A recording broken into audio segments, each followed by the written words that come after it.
हाय। राम गुलाम राय online classes में आप सबका स्वागत है। इसके प्रीवियस वीडियो में हम लोगों ने पढ़ा था फर्स्ट चैप्टर में पढ़ा था सूर्य ग्रहण और अंतरिक्ष स्पेस, इसरो का फुल नाम, सूर्य के बारे में, ग्रहों के नाम, ग्रहों के बारे में, बौने ग्रह के अन्य चीजें इसको अध्ययन किया था। अब इसके बाद नेक्स्ट चैप्टर आपका है मृदा एवं फसल। अगला चैप्टर है मृदा एवं फसल, मिट्टी और फसल के बारे में जानना है कि फसल क्या होता है, इसके बारे में जानना है। इसको आप पहले से भी जानते भी होंगे और देखते भी होंगे, क्योंकि आप भी फसल को देखकर ही आए हैं और फसल के बारे में अभी भी देख रहे होंगे। अब इसी के बारे में आज हम जानेंगे फसल क्या होता है, फसल किसे कहते हैं। पहला ही चीज फसल, फसल किसे कहते हैं। फसल उसे कहते हैं जिन पौधों से आपको अनाज प्राप्त होती है। सभी पौधे आपको अनाज प्राप्त नहीं करते, तो जिन पौधों से आपको अनाज प्राप्त होती है उन पौधों को हम क्या कहते हैं, फसल कहते हैं। यानी कहने का मतलब ये है कि आपको फूल का भी पौधा होता है तो उसको कोई फसल नहीं कहता। यानी जिन पौधों से अनाज की प्राप्त होती है उन पौधों को हम क्या कहते हैं, फसल कहते हैं। जैसे गेहूं का पौधा, धान का पौधा, गन्ना का पौधा इत्यादि। अब इसके बाद आपको जानेंगे फसल चक्र। फसल चक्र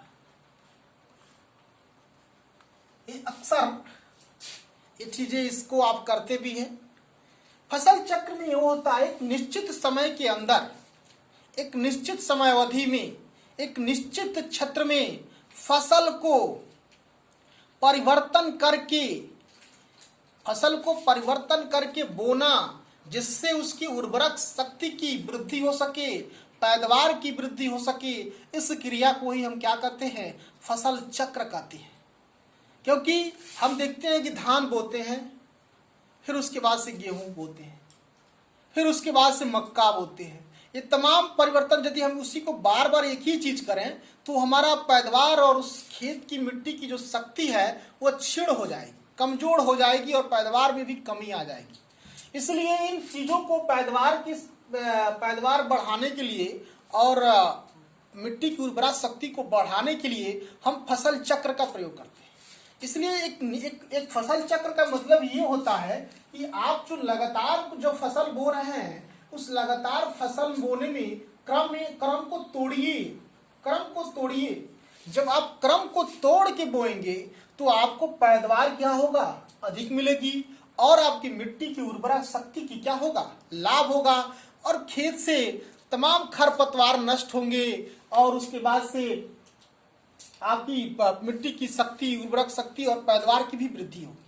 यानी फसल को बोने के लिए, खेती में करने के लिए आपको फसल चक्र अपनाना अति अनिवार्य है। क्योंकि फसल चक्र आप नहीं अपनाएंगे तो आपका मिट्टी ऊसर हो जाएगी, उस पर आप खेती नहीं कर सकते। इसलिए किसान क्या करते हैं, आपका फसल बोते हैं तो फसल में हमेशा परिवर्तन करते रहते हैं। कभी कुछ बोते हैं, कभी कुछ बोते हैं, कभी कुछ बोते हैं। इससे क्या होता है कि उनकी पैदावार की भी बढ़ोतरी होती रहती है और उनकी खेत की उर्वरा शक्ति भी बनी रहती है। इसके आपके बहुत सारे फसल चक्र के लाभ क्या क्या हैं। आपका पहला लाभ क्या है, पैदावार बढ़ जाएगा। दूसरा लाभ क्या है, मिट्टी की उर्वरक शक्ति बढ़ जाएगी। तीसरा चीज क्या है, खरपतवार नष्ट हो जाएंगे। तमाम ऐसे खरपतवार आते हैं, जैसे आपने देखा होगा गेहूं की जब बुआई होती है तो उसमें तमाम ऐसे, आप गांव में सुना होगा कि क्या कहते हैं, इस तरह बनरी टाइप कहते हैं कि गेहूं में एक बनरी मिल गया है और दो गेहूं के ही सेम कलर में होता है। तो इसको नष्ट करने के लिए हम क्या करते हैं, एक साल गेहूं नहीं बोते हैं, उस खेत में एक साल गेहूं नहीं बोते हैं। जब उस साल गेहूं ना बो उस साल गन्ना की बुआई कर दीजिए। गन्ना की बुआई कर देंगे, जब ये बनरी आपको निकलेगी तो अब इसको क्या करते हैं, उस खेत की कुड़ाई जब होती है तो बनरी हमारा आप निकल जाती है और सूख जाता है। फिर उसके बाद जब हम गेहूं बोते हैं तो उस मिट्टी से वो बनरी अपने आप समाप्त हो जाता है। इसलिए तो फसल चक्र को हमें प्रयोग करते रहना चाहिए, और फसल चक्र प्रयोग करने से हमें मिट्टी की उर्वरक शक्ति बढ़ती है, पैदावार बढ़ती है, खेत में तमाम प्रकार के खरपतवार होते हैं वो नष्ट हो जाते हैं। अब इसके बाद आपका है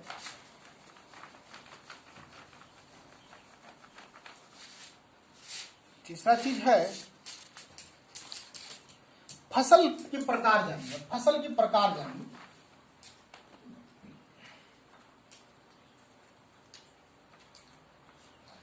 फसल के प्रकार, फसल के प्रकार, इस फसल ऋतु के आधार पे, फसल ऋतु के आधार पे, फसल ऋतु के आधार पे 3 प्रकार के होते हैं। कौन कौन भैया? रबी की फसल, खरीफ की फसल, जायद की फसल। रबी की फसल को हम कहते हैं शीत ऋतु की फसल, खरीफ की फसल को क्या कहते हैं हम? वर्षा ऋतु की फसल, और जायद की फसल। ये 3 फसल होती है। गर्मी की फसल जब तापमान अधिक होती है उस समय जायद की फसल होती है। अब फसल के प्रकार, फसल ऋतु के आधार पे, ऋतु के आधार पे, ऋतुओं के आधार पे 3 प्रकार के होते हैं। कौन कौन भैया? रबी की फसल, दूसरा खरीफ की फसल, तीसरा जायद की फसल।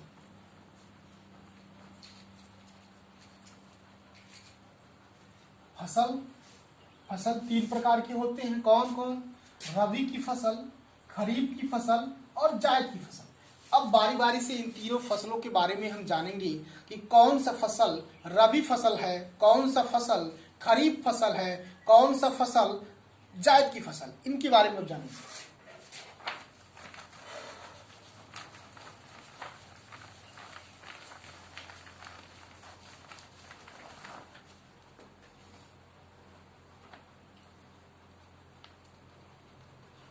रबी की फसल,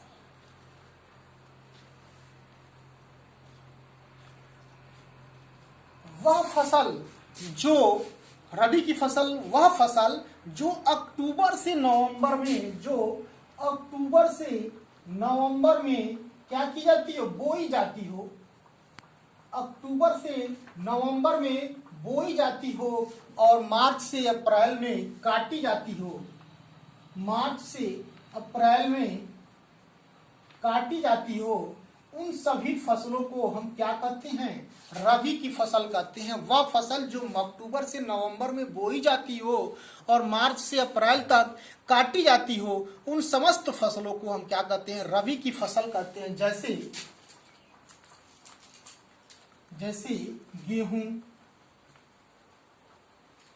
गेहूं, सरसों, मटर, गेहूं, सरसों, मटर, इसके बाद से गेहूं, सरसों, मटर, आलू इत्यादि। जो फसल आपका अक्टूबर से नवंबर में बोई जाती हो, मार्च से अप्रैल तक काटी जाती हो, तो उन सभी फसलों को हम क्या कहते हैं? रबी की फसल कहते हैं। जैसे गेहूं, सरसों, मटर, आलू इत्यादि। अब इसके बाद से आता है खरीफ की फसल। जौ, इसके अंतर्गत जौ भी आता है। खरीफ की फसल, वह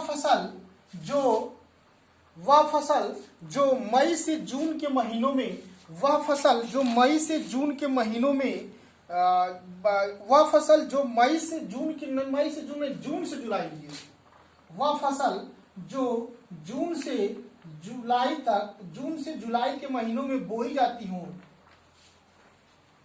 जून से जुलाई तक बोई जाती हूँ और नवंबर से दिसंबर तक काटी जाती हूँ, उन सभी फसलों को हम क्या कहते हैं? खरीफ की फसल कहते हैं। जैसे धान, मक्का, गन्ना, ये आपका आ जाएगा धान, मक्का, गन्ना, मड़ुआ, इत्यादि, मूंगफली भी आता है, खरीफ की फसल आता है। अब इसके बाद से जायद की फसल है। जायद की फसल है वह फसल जो फरवरी से मार्च के महीनों में बोई जाती हो, जो फरवरी से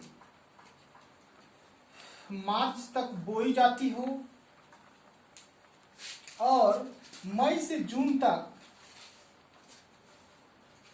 काटी जाती हो, उन सबको हम क्या कहेंगे? जायद की फसल कहेंगे। जैसे तरबूजा, तरबूजा इस समय जो भी आपकी चीजें निकल रहे हैं, तरबूजा, खरबूजा, लौकी, ककड़ी, खीरा, इस समय आप जो इस फसल को खा रहे हैं, जिसको प्रयोग कर रहे हैं, इस समय ले रहे हैं, वो सारे आपके क्या हो जाएंगी? जायद की फसल में आएंगे। तरबूजा, खरबूजा, हैं, लौकी, खीरा, एटसेट्रा इत्यादि। अब इन फसलों के आप बारे में जाने कि क्या क्या होता है, कुछ इसमें और लिख लीजिए। खरीफ की फसल में क्या क्या होगा? ज्वार भी होगा, बाजरा भी होगा। अक्सर पूछा जाता है, इन सबका एग्जाम्पल दे दिया जाएगा और आपसे पूछ लिया जाएगा कि इसमें क्या क्या होगा। उन चीजें आपको बताया ही गया है कि क्या क्या होता है, कि किस फसल के अंतर्गत आते हैं, और आदमी अक्सर गलत कर जाता है। इन चीजों को आप ध्यान रखिएगा। कौन सी फसल रबी की फसल है, कौन सी फसल खरीफ की फसल है, कौन सी फसल आपका जायद की फसल है। अब इसके बाद आपको जानना है कर्षण। कर्षण क्या होता है?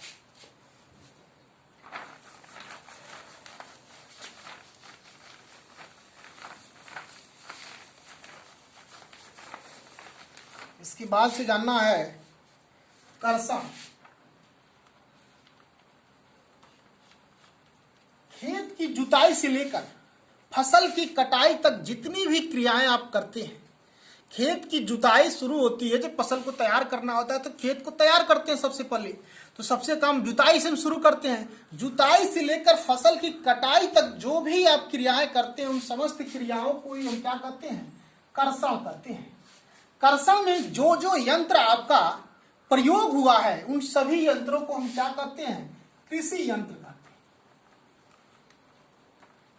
कर्षण में जो जो भी यंत्र का प्रयोग हुआ है, जो जो उपकरण का प्रयोग हुआ है, उन समस्त उपकरणों को हम क्या कहते हैं? कृषि यंत्र कहते हैं। तो कर्षण किसे कहते हैं? खेत की जुताई से लेकर फसल की कटाई तक के समस्त क्रियाकलापों को हम कर्षण कहते हैं।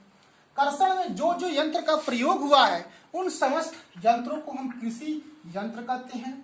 तो आप आज तक का आपको इतना ही, फिर इसके बाद नेक्स्ट वीडियो में आपको बताया जाएगा। तब तक के लिए बहुत बहुत धन्यवाद। नमस्कार।